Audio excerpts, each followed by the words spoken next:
Gianni Infantino janji bantu timnas Indonesia meraih juara pertama kalinya Piala AFF 2024. Pemain timnas Indonesia Ragnar Oratmanguen tiba di tanah air. Martin Paes OTW Indonesia.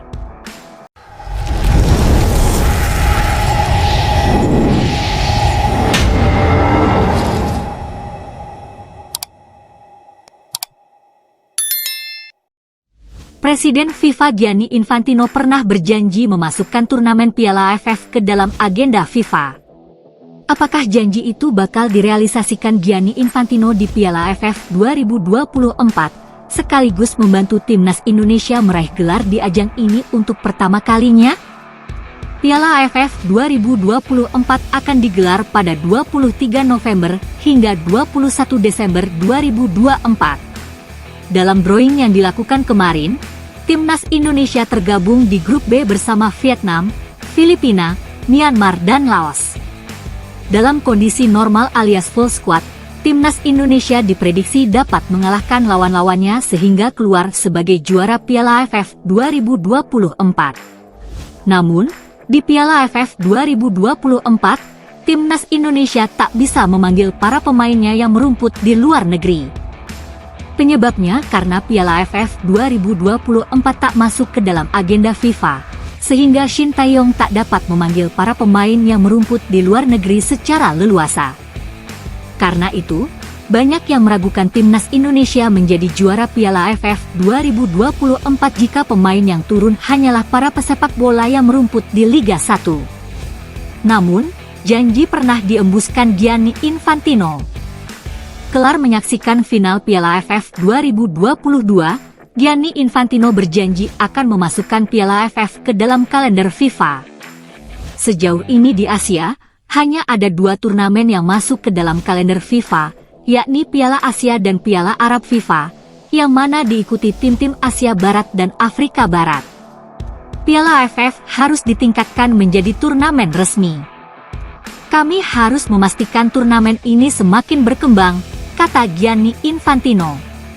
Dengan populasi lebih dari 650 juta orang, masyarakat di kawasan ini semuanya sangat menyukai sepak bola.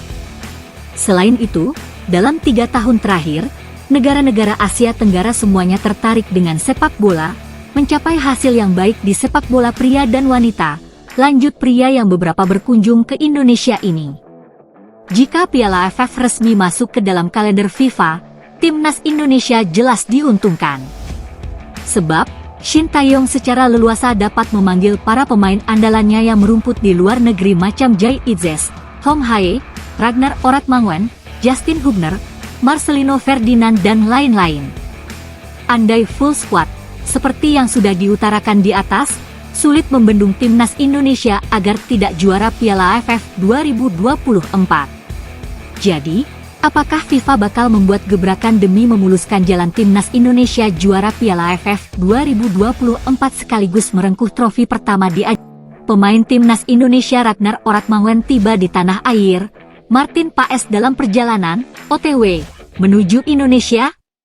Sesuai jadwal, pelatih timnas Indonesia Shin Tae-yong akan memulai pemusatan latihan jelang melawan Irak dan Filipina di kualifikasi Piala Dunia 2026 zona Asia pada Senin, 27 Mei 2024. Sebanyak 22 pemain dipanggil, termasuk belasan pemain abroad, alias pesepak bola yang merumput di luar negeri.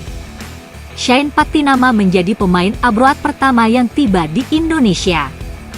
Pemain khas Eupen itu sudah tiba di Bali sejak 14 Mei 2024. Shane Patinama memilih berlibur terlebih dulu bersama sang kekasih sebelum membela timnas Indonesia. Nama kedua yang tiba di tanah air adalah Ragnar Oratmanguen. Dilihat dari stories Instagramnya yang eksklusif, Ragnar Oratmanguen sudah berjalan-jalan di tanah air. Lantas, siapakah pemain abroad ketiga yang tiba di Indonesia? Apakah kiper FC Dallas Martin Paes? Nama Martin Paes memang belum dipanggil Shin Tae-yong untuk laga melawan Irak, 6 Juni 2024, dan Filipina, 11 Juni 2024. Namun, Shin Tae-yong kabarnya akan memanggil 2 pemain tambahan. Bukan tak mungkin, dua pemain itu jatuh kepada Martin Paes dan Kelvin Verdonk. Di stories Instagramnya, Martin Paes membagikan foto berada di dalam pesawat.